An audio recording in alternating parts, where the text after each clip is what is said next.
Bismillahirrahmanirrahim. Alhamdulillahirabbil alamin.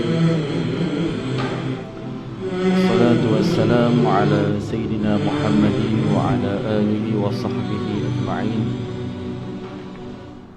أضفيت على الحسن نويت التعلم والتعليم والنفع والانتفاع والإفادة والاستفادة والحث على التمسك بكتاب الله وسنة رسول الله صلى الله عليه وسلم.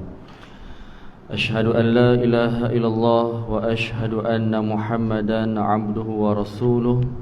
اللهم صل وسلم على سيدنا محمد وعلى آله وصحبه أجمعين. أما بعد. Assalamualaikum warahmatullahi taala wabarakatuh. Alhamdulillah, yang pertamanya kita merafakkan syukur kepada Allah Subhanahu wa taala kerana dengan limpah kurnia dan juga dengan kasih sayang Allah SWT dapat sama-sama kita berada, masih lagi diberikan peluang untuk hidup dan juga hirup udara yang segar. Dan alhamdulillah, tak salah saya, hari ini kita masuk 28 Jamadil Akhir kan. Kita pun dah nak dekat-dekat dengan Ramadan dah, insya-Allah. Itu satu bulan di mana bulan dambaan orang-orang yang beriman.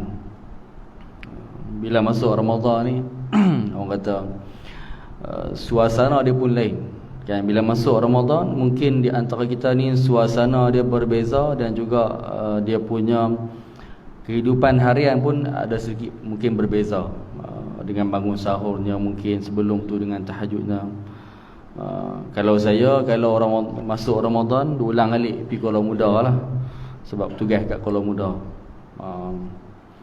Ya, masuk tahun ni lebih kurang dalam 6-5 tahun dah lah duduk tugas sana. Jadi alhamdulillah, orang kata di antara doa lah yang kita boleh doa adalah Allahumma ballighna fi Ramadan. Yang kita minta lah kepada Allah SWT agar Allah berikan kita kesempatan. Sebabnya kita pun tak tahu. Saya sendiri pun, walaupun orang kata tak kira lah kan tua atau muda, saya sendiri pun tak tahu sempat ke tak nak masuk Ramadan ni. Bulan Ramadan lah yang boleh kita ibadah ni, orang kata berlipat kali ganda lah ibadah kita ni. Dia punya semangat Ramadan tu lain macam kan. Mungkin bulan lain kita buat, tapi bila masuk Ramadan ni, dia punya semangat untuk ibadah tu dia lebih, mungkin lebih bersemangat. Sebab bulan sama bulan yang penuh dengan barakah. Dan bulan tu boleh dikatakan orang lomba-lomba nak buat kebaikan. Dan kita doa agar Allah berikan kita kesempatan, tuan-tuan dan juga saya semualah, Allah beri kesempatan untuk masuk bulan Ramadan dan merasaikan nikmat Ramadan itu sendiri, masya-Allah. Alhamdulillah, teman sekalian, saya orang kata kita sambung lagi dalam kitab 50 adab mencakupi 50 keadaan. Dan juga sebelum tu yang saya hormati Tuan Imam, mungkin kat sini ada para alim ulama, para asatizah, insya-Allah. Jadi sebelum ni kita ataupun saya berhenti pada tajuk berkaitan dengan adab seorang anak terhadap kedua orang tuanya. Kira kita nak cuba ringkaskan, kita nak recall baliklah. Di antara adab yang pernah kita kongsi, kita bincang sebelum ni adalah yang pertama, memandang wajah ibu ayah dengan penuh kehormatan. Yang ni ada hadis sebut, kalau lihat muka ayah mak kita pun dapat pahala kan. Lihat Kaabah dapat pahala, lihat Quran dapat pahala, tengok muka mak ayah dapat pahala. Yang kedua, kita juga telah membincangkan berkaitan dengan adab. Di antara adabnya adalah mencium dahi kedua orang tua kita. Kalau hari ni mungkin kita ajak anak-anak kita yang kecil-kecil itu nak pergi sekolah kan, nak pergi sekolah, lazimi depa dengan sebelum pi tu salam, cium pipi, cium dahi kita kan. Maka nanti mungkin besar dia akan buat lagu tu lah, insya-Allah. Di antara satu amalan yang boleh juga kita amalkan adalah untuk sebelum, kalau kita ada anak-anak yang ni lah, yang remaja ataupun anak-anak kecil lah, kalau besar pun tak ada masalah, tapi kalau besar sampai umur 20 lebih nak buat tu rasa pelik sikit lah kan. Yang kecil-kecil ni mungkin yang umur 9 tahun, belasan tahun ni, antara tips ataupun amalan yang boleh kita amalkan juga, yang ni amalan orang tua dan juga amalan tutuk guru kita. Yang pertama, sebelum anak tu tidur, kalau orang putih dia akan kata apa dah, dia akan buat story bed, time bed story. Kalau orang putih lagu tu. Kita di antara amalan dia adalah sebelum anak tu lena, kita boleh pesan dekat dia apa-apa yang kita nak pesan lah kan, pesan dekat dia sikit lah, dan kita baca Alam Nasrah sampailah habis, tarik nafas, hembus di umbung-umbung kepala dia. Niat supaya diberikan akhlak yang baik, dicantikkan akhlaknya. Dan juga esok pagi tu kalau bangun nak pergi sekolah, sebelum pergi sekolah tu, sebelum dia nak turun kereta tu, salam, pegang ataupun pegang kepala dia ataupun salam dekat dia, bacalah doa Allahumma faqihu fiddin, doa tu kan, baca dah hembus di umbung kepala dia.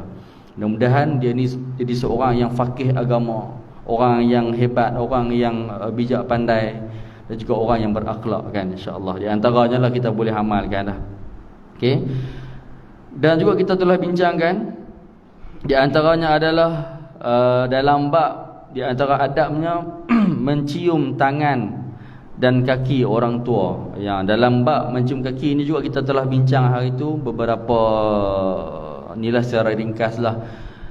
Mencium kaki ini boleh dilakukan, cumanya amalan ni adalah amalan yang kurang digalakkanlah, sebab biarlah kita takut menjadikan satu fitnah kan. Kadang-kadang orang mai, orang tak nampak cium, orang nampak macam kita sembah lagu tu lah, lebih kurang. Tapi amalan ni boleh, tak ada masalah, cuma kata tak digalakkan untuk diamalkan selalulah.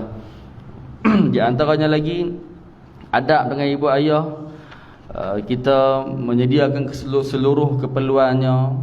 Kalau ayah tu sakit, apa kita perlu buat kan. Dan saya pasti mungkin ibu ayah kat sini yang ada ayah mungkin jagalah kan, memang akan jaga ayah kita, mak kita sebaiknya kan, insya-Allah. Di antaranya lagi berbicara ataupun bercakap dengan penuh kesopanan sebagai seorang anak. Di antaranya lagi tidak menyinggung perasaannya dengan perkataan ataupun perbuatan. Adab dengan mak ayah ni tuan-tuan sekalian, kita nampak hari ni mungkin kalau kita bicara bab adab ni, orang akan kata, ustaz yang ni remeh ustaz. Tapi hari ni kita perasan tak, banyak benda-benda yang berlaku ni kadang-kadang di luar jagaan kita. Contoh zaman hari ni lah, berapa kes yang kita dengar ada anak bunuh mak, banyak kes lah kan. Di antara kes yang paling menyayat hati adalah ketika mana dulu saya ingat lagi, anak ni dia minta duit dekat mak dia. Dia ni kira geng-geng kena dadah lah ni kan. Minta duit dekat mak, mak tak bagi. Maka dia buat apa dia buat? Dia ambil pisau, dia tikam mak dia.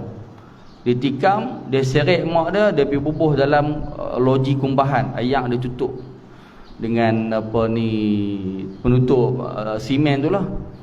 Balik abang dia cari mak dia. Dia kata tak tahu mak kat mana. Dia kata gitu. Lepas tu abang dia pun pergi cari kat belakang rumah, dan ternampak sepihan rambut dekat telaga, dekat loji tu lah. Dia pelik, dia pun buka-buka, dia rasa nak buka, dia buka, dia nampak ada benda yang timbul. Rupanya tu adalah mak dia yang dibunuh oleh adik dia sendiri. Kalau kita tak titik beratkan bab akhlak adab ni, mungkin yang pertamanya umat akan jauh dengan akhlak dan juga adab. Yang keduanya anak kita pun akan jauh dengan adab dan juga akhlak kan. Sebab saya yakin dulu kita lah, saya sendiri pun ataupun saya kira tuan-puan lagi lah, orang yang makan garam dulu kan. Kita dulu ayah kita didik kita, Allah sangat-sangat menjaga bab adab ni tuan-puan kan. Antara yang kita paling ingat lah, yang saya paling ingat sekali antaranya, kalau orang tua-tua seimbang tak boleh menyampuk, apa lagi lalu depan orang tua-tua tunduk. Orang tua-tua menamai, kalau orang mai pas salam, yang tu antara pantang larang orang tua-tua dulu. Dan kita buat. Antaranya lagi, nak si ayah nak bagi anak ni kenal dengan adik-beradik ni apa dia. Bila pergi rumah, perkenal, ni mak ngah hang, ni mak ti hang jumpa luak kena tegur lagu tu. Kan, hari ni mungkin kita pun tak nafikan semakin lama semakin hakis benda tu. Ya, bahkan saya sendiri pun lah, kalau contoh macam keluarga kita, saya sendiri, keluarga saya pun sepupu tu kenal lagi, kalau pi jauh-jauh tak kenal dah.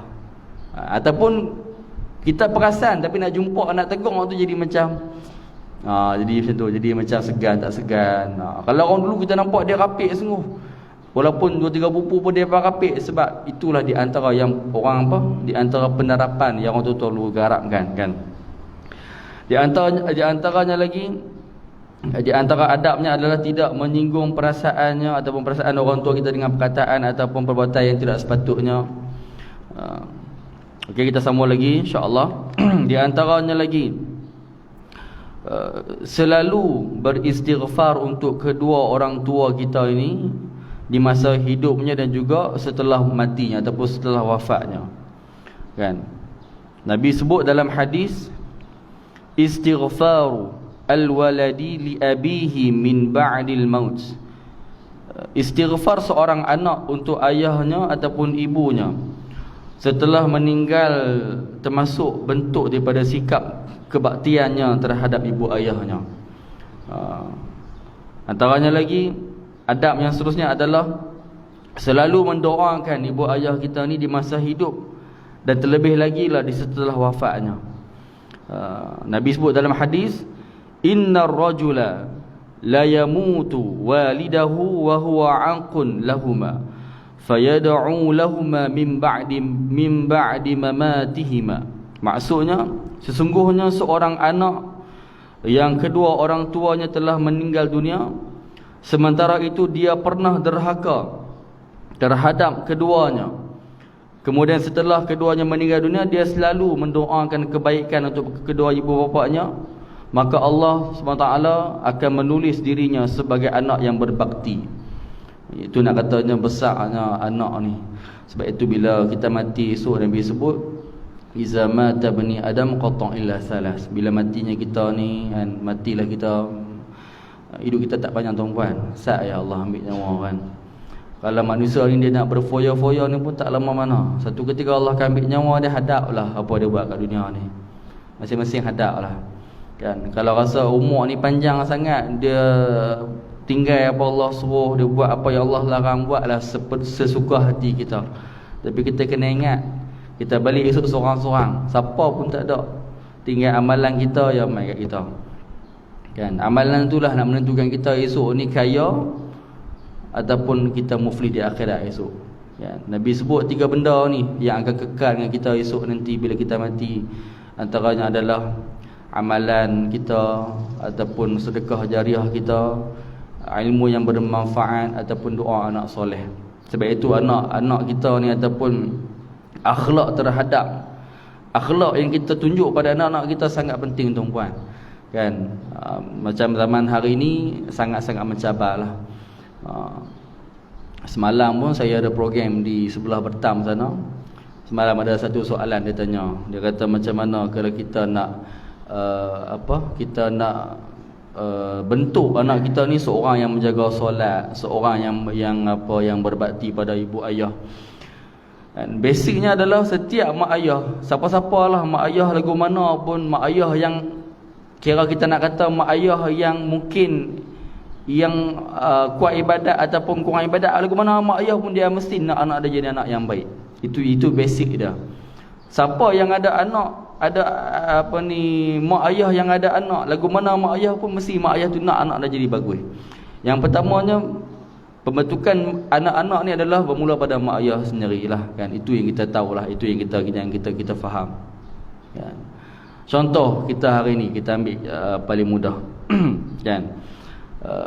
Seseorang ibu ayah nak anak dia jadi seorang yang jaga solat, seorang yang jaga, contoh paling kurang jaga Quran, paling kurang jadi akhlak yang baik. Antaranya yang pertama, si ibu dan juga si ayah ni tunjuklah pedoman yang baik untuk anak-anak.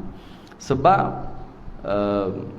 antara satu bentuk perwatakan yang paling anak senang ikut adalah watak ayah dan juga ibu dia. Kalau ayah dengan ibu dekat rumah ni saling sayang menyayangi, ataupun si ayah ni layan ibu dia dengan sebaik mungkin, si ibu layan ayah dengan sebaik mungkin, anak-anak akan melihat benda tu dan mereka akan ikut Itu yang dia pakai lihat setiap hari. Mangkit tidur, dia tidur balik, itulah dia pakai lihat bagaimana si ayah ni pelakuannya di rumah, bagaimana si ibu pelakuannya di rumah.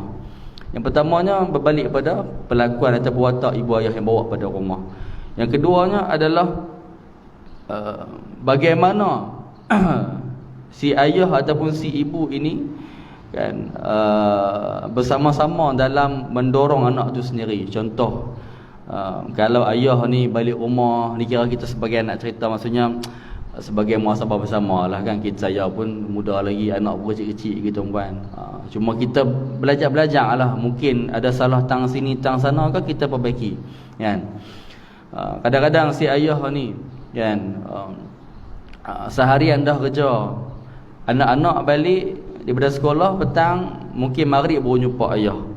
Tapi ayah balik, mungkinlah ayah balik daripada kerja, maghrib terus pegang handphone kan. Contoh lagu tu lah.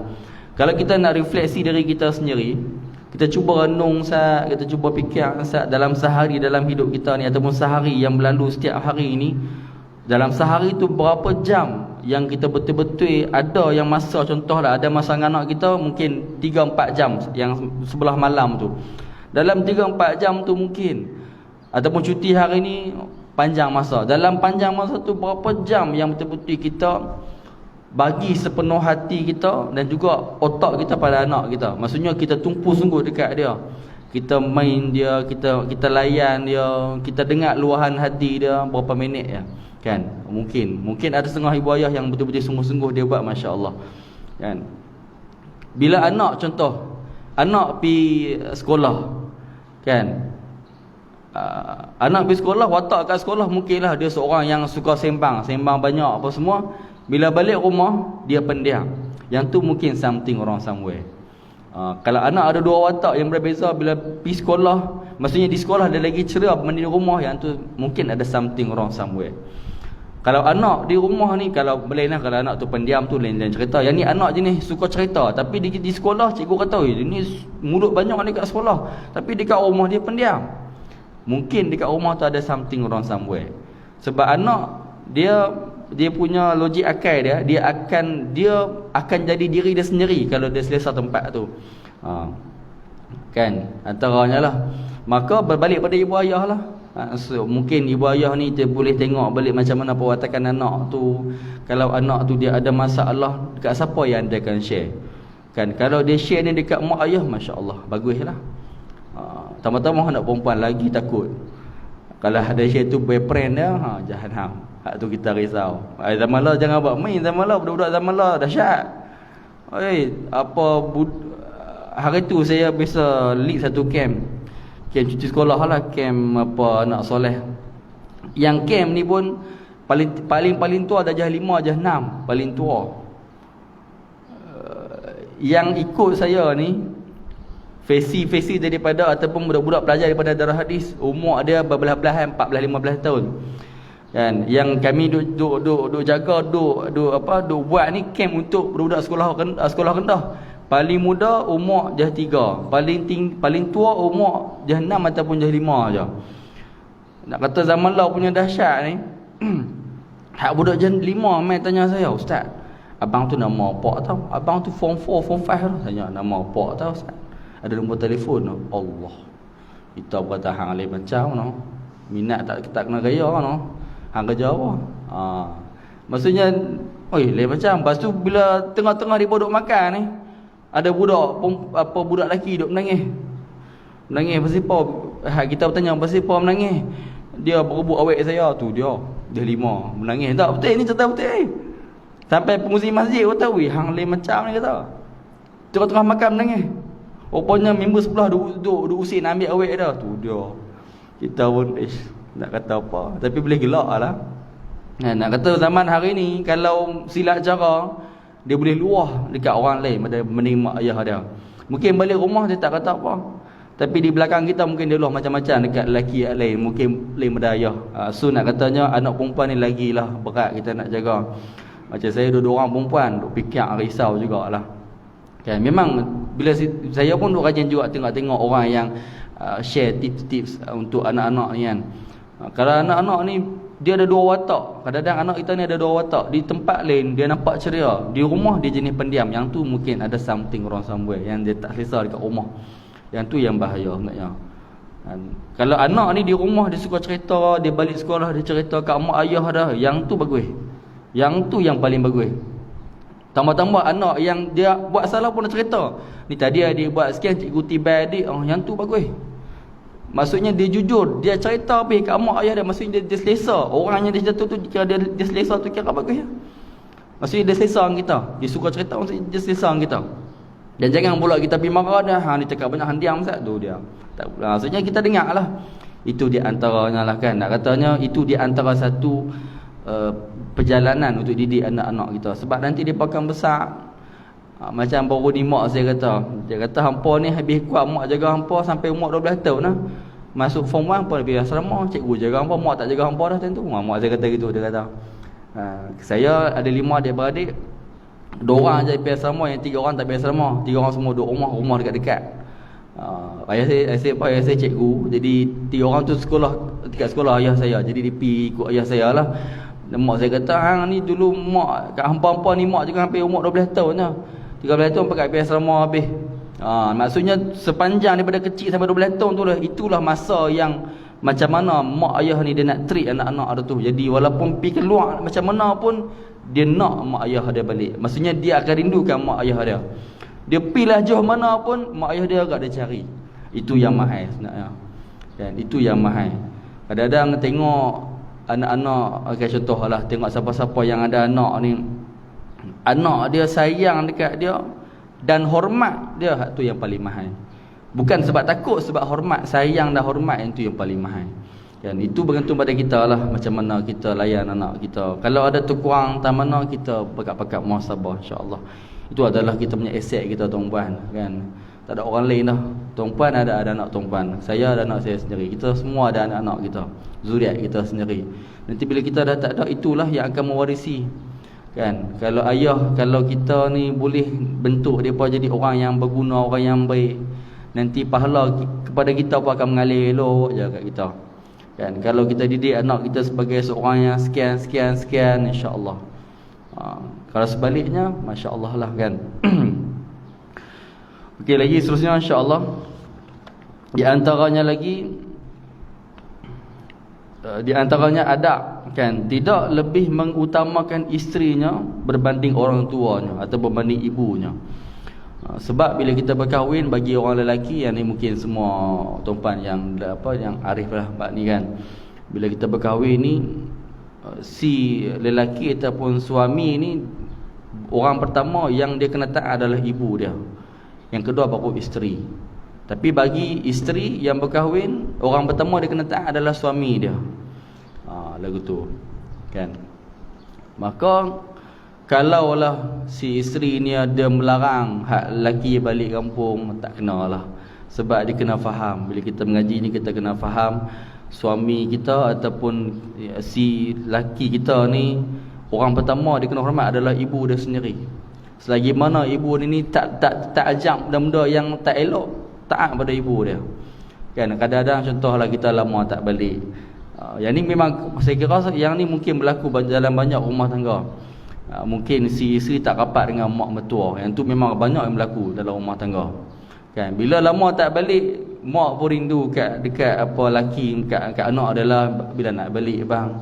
Bila nak balik je bini tak bagi. Yang bini tarik muka, bini marah, yang tu adalah perbuatan yang tak kena lah, kan. Sebab dia kena faham, bukanlah dia buat benda yang melanggar agama dah. Dia mungkin lama tak balik, mak ada rindu dia, mak ada minta nak balik, sampai dah tengok mak sat, maka dia nak balik. Tuntutan pada seorang ibu, maka dia kena izinkan lelaki dia balik. Lelaki dia pun kena balik lah, balik tengok mak dia. No? InsyaAllah. Dan juga kat sini tak apalah kalau baca sini hadis dia panjang, tak apa, kita teruskan lagi. Di antaranya lagi, terus menjawab panggilan orang tuanya. Jika orang tuanya sedang memanggilnya, maka jawablah dengan sambutan yang baik. No? Kalau kita ni kira cara kita lah, kan.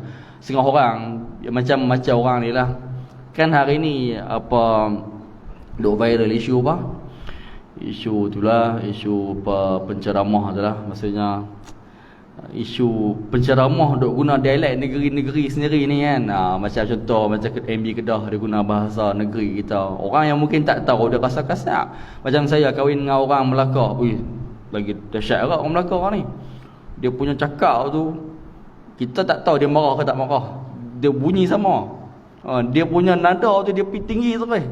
Mak saya memang pure orang Melaka. Dia pure bahagian baba nyonya ni. Bila dia pasal sembang sama-sama depa, kita tak tahu dia marah ke tak marah. Nampak macam marah tapi dia tak marah. Dia punya nada tu tinggi. Hang ni. Dia panggil apa? Kau. Tapi tinggi lah, pasal suara dia tinggi. Kita masa awal-awal tu kita pun seram juga. Ai mak, aku marah siapa Tapi rupanya memang lagu tu. Dia pasal sembang sama-sama depa orang tua-tua, orang Melaka ni sembang dahsyat. Masing-masing kan, masing-masing. Kedah cara Kedah kan. Kedah cara Kedah. Kedah pun sakan juga kan. Kalau orang tak kenal orang kata kita kasar lah. Orang kata lain apa mungkin kita cara kita lah kan. Mungkin ada setengah orang dengan mak dia. Mungkin mak dia bahasa dia aku hang ada jenis lagu tu. Maksudnya bukan dia biadab, memang bahasa lagu tu. Setengah orang lagu tu bahasa dia. Aku hang ni lagu tu. Bukan dia biadab tapi memang lagu tu. So kita terimalah bahasa lagu tu. Kan? Hari ni itulah zaman apa 2-3 hari ni duk viral untuk apa duk nilah cerita pasal penceramah duk guna bahasa-bahasa dialek ni kan. Sampai kan ada orang-orang agamawan lah, kita pun tengok sedih juga kan. Kumpul 2-3 orang duk cerita pasal si fulan lagi duk cerita apa duk guna dialek bahasa. Alangkah bagus kalau kumpul 3-4 orang tu duk cerita bab-bab lagi besar, bab macam mana nak bentuk akhlak umat kita, macam mana nak banterah benda-benda yang tak sepatutnya, tapi duk kira bab ni. Itu satu hal juga tu. Okey, lagi seterusnya di antaranya lagi membatalkan solat sunat yang sedang dilakukannya jika orang tuanya sedang memanggilnya. Hal ini jika sekiranya panggilan tersebut tidak dijawab, maka orang tuanya akan marah atau terasa hati. Yang ni yang pertama, solat sunat ataupun apa-apa amalan sunat kecuali haji dan umrah sunat. Apa-apa amalan sunat yang lain, solat sunat ke, baca Quran ke, boleh berhenti di tengah-tengah jalan. Dia tak haram jadi makruh ya. Dia tak haram no. Kecuali wajib tak boleh berhentilah. Kan apa-apa solat sunat lah. Kan solat sunat duha ke apa, kita nak solat tiba-tiba berasa nak berhenti, dia tak ada masalah, boleh berhenti.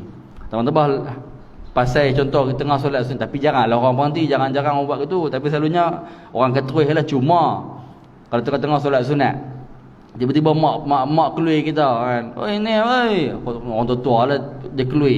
Kita tak menyut, kesian kat mak pula dah panggil tu 3 kali. Kita berhenti, tak ada masalah. Kan kecuali kalau solat fardu tak boleh lah. Solat fardu hanya boleh berhenti sekiranya ada darurat ya. Kalau orang curi barang kita, boleh berhenti. Orang curi barang ataupun melibatkan nyawa, melibatkan harta benda kita, kan rumah terbakar kan, kena berhentilah. Tak berhenti pakai hangis lagu tu ya. Kena boleh berhenti. Kan? Maka kat sini disebut apa, tak apalah saya tak bacalah nama hadis ni, cuma nak katanya kat situ jelah adabnya sebagai seorang anak. Kan? Kalau mak dia faham, contoh mak contoh kalau mak dia tahu dah pukul 8 pukul 9 ni anak aku solat duha, contoh mak dia duk pergi keluar juga. Ni man, contoh panggil keluar anak kan. Tapi mak dia terlintas, oh betul man tengah solat duha, itu tak ada masalah. Tapi kalau jenis anak ni jarang-jarang solat sunat, mak panggil pula. Tentulah kita nak solat sunat pun mak pergi panggil pula. Tak menyu bagi orang tua tu marah. So kita takut dia tersinggung, berhenti sat, ya mak ada apa lagu tu. Kan? Seterusnya selalu minta maaf kepadanya atas hak-hak orang tua yang tidak mampu dilakukannya. Okey, yang ni contoh kalau tak mampu kita nak bagi duit sekian-sekian kan, tak mampu nak penuhi, memang di luar kemampuan kita. Yang tu kita selalulah cakap kat mak kita, kat ayah kita kan. Yalah lain anak lain cara kan. Bukan semua anak ni kerja besar-besar. Ada setengah anak ni dia struggle nak hidup dengan zaman lah ni, kita faham lah kan. Mungkin mak dia akan faham. Orang kata bagi sikit tanda ada, bagi bagi sikit tanda ingat, bagi banyak tanda ada, kan. Di antaranya lagi, tinggal bersama kedua orang tuanya dalam satu rumah demi menyenangkan hati keduanya, kecuali jika ada uzur. Yang ni bergantung. Setengah orang mak suruh keluar, macam saya mak suruh keluar, bukan kalau maksudnya nak katanya hang keluar berdikari sendiri, lagu tu, kan. Kalau duduk setengah orang mak suruh keluar bukan sebab mak tak bagi dah, sebab nak bagi berdikari, lagu tu. Setengah orang lagu tu. Setengah orang mak suruh duduk kat rumah dia, memang ada pisang aku tu kak, hang duduk kat sini lah, pergi mana teman lah, mak kada siapa dah, tanpa ada orang aja. Macam tu, kan. Lain lah, lain, ikut cara masing-masing. Kalau mak suruh duduk dengan dia, mak kata mak duduk pujuk juga, duduklah dengan mak. Tapi bergantung juga kalau isteri tu rasa tak selesa sangat berbincang dengan mak.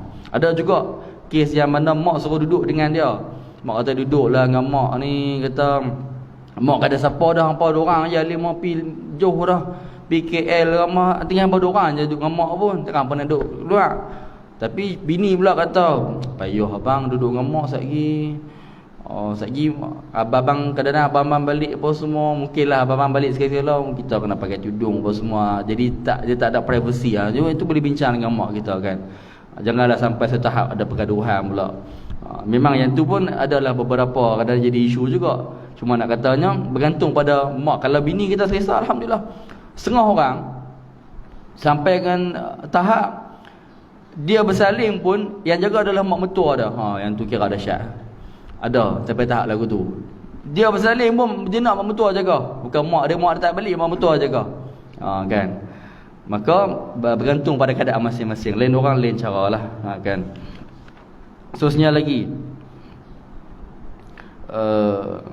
selalu bermusyawarah dengan orang tua ataupun berbincang dengan orang tua kita jika akan melakukan sesuatu, tidak hanya buat ikut akal fikiran sendiri. Yang ni mungkin kalau bujang lah, kalau bujang ataupun kalau kita duduk dengan orang tua kita, dengan mak ayah kita nak buat apa-apa, kita bincang, kita marahikan mereka, kan. Ada seorang orang tua dia cepat terasa, kan. Kita ni pun kalau umur kita makin lanjut makin cepat terasa.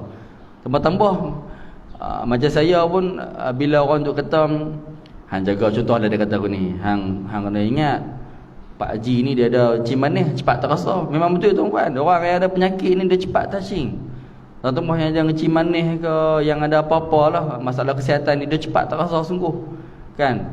Kadang-kadang dia duk, orang kata apa, dia suka terlepas cakap, tapi itu bukannya dia sengaja pun, memang dia cepat touching. Sebab mungkinlah dia sakit sama, orang kata dengan naik kursi roda sama lagu tu orang tua.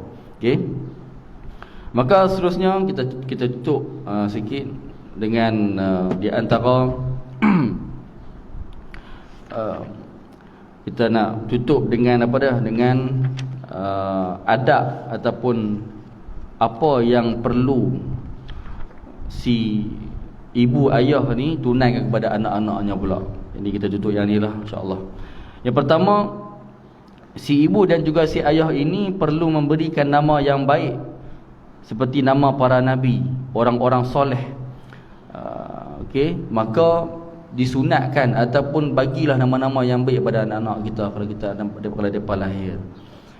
Zaman hari ni nama pelik-pelik kadang-kadang tak ada masuk pun kadang-kadang, kan. Ataupun bubuh nama panjang, lagi panggil mat lah.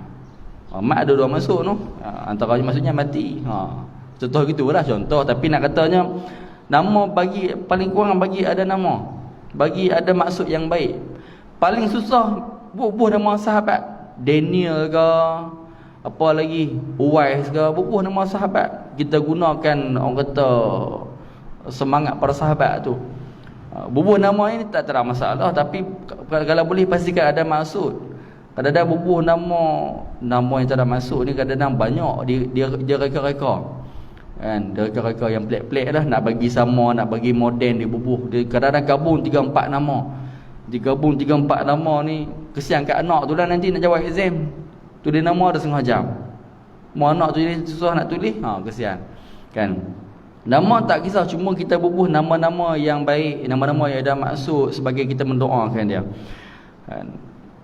Nabi sebut dalam hadis, haqqun al-waladi ala walidihi, ay yuhassina ismahu wa yuhassina murdi'ahu wa yuhassina adabahu. Daripada Al-Baihaqi, di antara hak-hak anak atas ayahnya adalah hendaklah sang ayah ini memberikan nama yang baik kepadanya dan memilih ibu susuan. Yang ni bagi yang tak ada ni lah, tak ada mak lah, ataupun memilih ibu susuan yang baik, maksudnya memilih isteri yang baik lah kan, dan memberikan pendidikan moral yang baik. Seterusnya lagi, mendidik sang anak itu untuk mengamalkan adab dan mengajarkan ilmu syariat. Di antaranya lagi, melarang sang anak itu untuk keluar pada malam hari kecuali jika terdapat kepentingan. Yang ni pun sama kan? Yang ni adabnya lah. Kalau orang dulu saya ingat lagi, maghrib tu balik rumah, maksudnya dia pakai tak masak, pukul 7 balik rumah. Orang dulu lah, orang saya jenis pak-pak gang-garang ni, tunggu depan pintu kan. 7 balik rumah, tak balik mampus lah, tidur luar ataupun kena piak sekali pun masuk rumah. Orang dulu kita faham dah, pukul 7 kena ada kat rumah. 7 dia jadi satu macam satu trademark dah. Pukul 7 ada kat rumah. 7 macam mana orang 7 ada balik rumah. Dan nak pi lah, nak melewat lah kat mana pun, pukul 7 ada kat rumah. Sebab apa? Anak-anak ni sebelah malam kalau dia keluar juga tanpa apa punca, yang tu pun masalah juga. Tambah-tambah anak perempuan lah, perempuan kadang-kadang tengok sedih kadang-kadang pi dekat bagan ke, dekat mana-mana tasik ke apa ke, dekat tempat-tempat, tengok ada laki 5-6 orang, perempuan seorang-seorang. Allah, kita tengok pun risau kan. Perempuan ni perempuan kan, kalau dia duduk seorang-seorang tu kita takut, naik takut. Kadang-kadang pusing-pusing muka keliling ni lah, kat belah-belah sana apa semua kan. Tengok, laki 4-5 orang, perempuan seorang ataupun 2 orang. Allah. Mudah-mudahan kita dijauhkanlah insya-Allah. Seterusnya lagi, menjaga anak itu agar tidak berteman dengan orang yang tidak berakhlak mulia. Yang ni memilih kawan lah. Disebutkan dalam satu kalam, apa dia, memilih kawan ni ibarat kita memilih ataupun kita berkawan dengan antara dua, tukang besi ke minyak wangi. Dan kalau kawan tukang besi, kita rasalah hangat dah tu, kita dapat tempias sikit. Kalau kawan minyak wangi, dia dapatlah rasa wangi tu sikit, dapatlah rasa kebaikan dia tu, dapatlah rasa orang kata feel yang baik itulah, vibe yang bagus itulah kan. Di antaranya lagi, melarang sang anak untuk masuk ke rumah-rumah orang lain tanpa terdapat kepentingan. Melarang anak perempuannya untuk berpergian ataupun pergi mana-mana tanpa ada mahram yang menemaninya. Membantu anaknya untuk berbakti kepadanya, iaitu dengan cara menerima amal kebaikan dan memaafkan seluruh kesalahan. Nabi sebut dalam hadis, Allah merahmati orang tua yang membantu anaknya untuk berbakti kepadanya, yakni dengan cara si ayah ataupun ibu ni, dia didik anak-anak dia elok-elok, dia jaga anak elok-elok, dia bagi ilmu, dia bagi pendidikan agar nanti bila besar anak dia akan berbakti macam tu dekat dia kan. Yalah, kita contoh, kita dapat ayam kala putih, kita kena corakkan dia, kita buat elok-elok. Lagu tu lah, umpama anak lah dapat umpama kain putih, kita corakkan dia dengan warna yang bagus, yang elok, yang nampak cantik rupanya, nampak elok daripada gambaran luar dan juga dalam dia, maka nanti dia jugalah yang akan treat kita lagu tu. Lagu tu, kalau kita sumbat anak kita dengan apa ibadah, dengan apa syariat, dengan takwa yang baik, bila nanti besar kita dah tua ke, insya-Allah anak kita lah yang akan jaga kita, anak kita lah yang akan didik, yang akan usung kita pergi mana-mana kan. Dia takkan jadi, dia mungkin takkan jadi anak yang buang ayah, mungkin takkan jadilah. Umpama cerita apa, bukan cerita lah, kisah yang betul yang berlaku dekat rumah orang tua-tua. Satu ketika seorang ustaz ni dia pergi kat rumah orang tua-tua, dia tengok satu katil tu apa baru je ada, masih lagi ada cadar tapi baru je kosong. Rupanya di katil tu berlaku kisah yang sangat menyayat hati. Yang mana katil tu ada seorang orang tua, saya lupa dah nama dia apa dia. Dia duduk di situ sebab anak tinggalkan dia kat situ.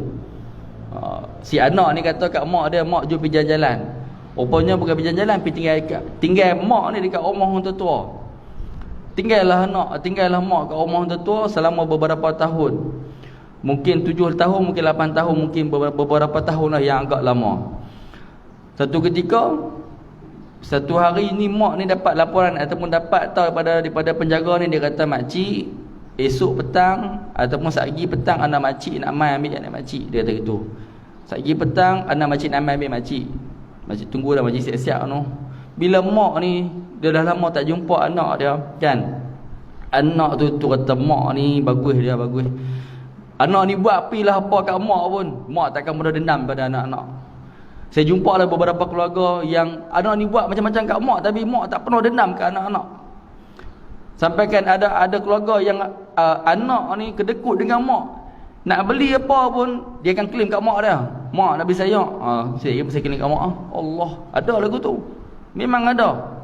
Anak-anak yang mana mak nak suruh beli apa-apa ni, balik rumah, mak, dik, tadi mak suruh beli saya kan. Oh, padahal hang nak makan saya gitu. Ada tuan-tuan, memang ada. Memang ada. Anak ni dah tua lanjut dah usia, tapi buat perangai lagu tu ada. Dia pergi keluar makan. Bila mak nak beli, nak makan apa semua, mak bayar asing lah, saya bayar asing. Lagu tu. Padahal anak ni pergi kerja ni. Ada, memang ada lagu tu.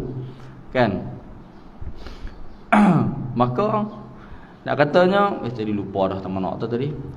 Kata nak katanya kehidupan apa makcik ni tadi, bila dia dengar cerita pasal anak dia ni, kan, walaupun anak dia pernah tinggal dia dulu, dia tak pernah benci kat anak dia. Apa dia buat? Dia siap-siap apa semua. Dia siap-siap, dia tunggu atas katil. Tunggu tengah hari, tunggu petang sampai ke malam.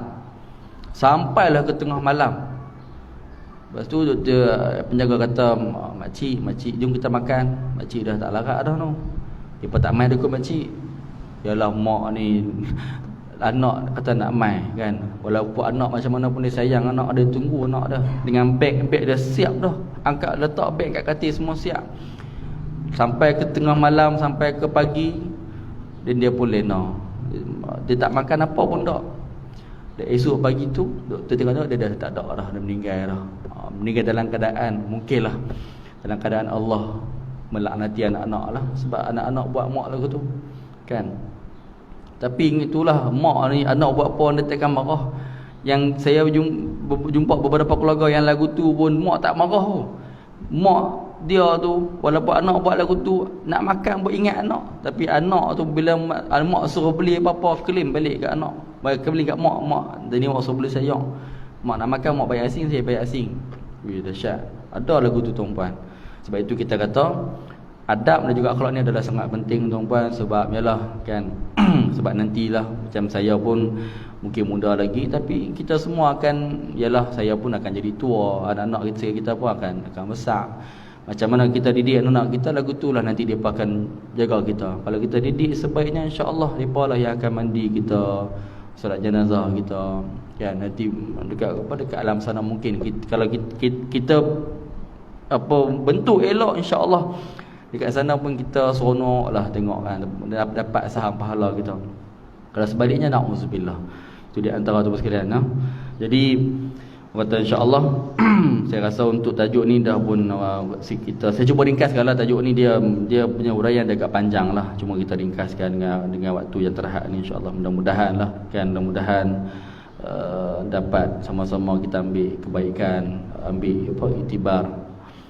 Semua kita ada anak-anak, kita ada ibu ayah, dan kita ada kehidupan kita, kan. Kita pun faham zaman hari ni macam-macam dugaan ada. Dugaan kehidupan, dugaan kewangan, dugaan anak-anak, dugaan persekitaran kita. Mudah-mudahan Allah jaga kita, mudah-mudahan Allah jaga keluarga kita, dan juga mudah-mudahan Allah bentuk anak-anak kita jadi anak yang baik, anak yang soleh, anak yang solehah, kan. Walaupun anak kita seorang, tapi seorang tu lah yang akan jaga kita sampai kita mati, insya-Allah. Wallahu a'lam. Sekian dulu sahaja. Saya minta maaf sekiranya terlebih masa ataupun sekiranya ada terlebih bicara ataupun ada kesalahan dalam bicara, insya-Allah. Mudah-mudahan ada kebaikan kita dapat bersama, insya-Allah. Wallahu a'lam. Insya-Allah. Sekian, assalamualaikum warahmatullahi taala wabarakatuh.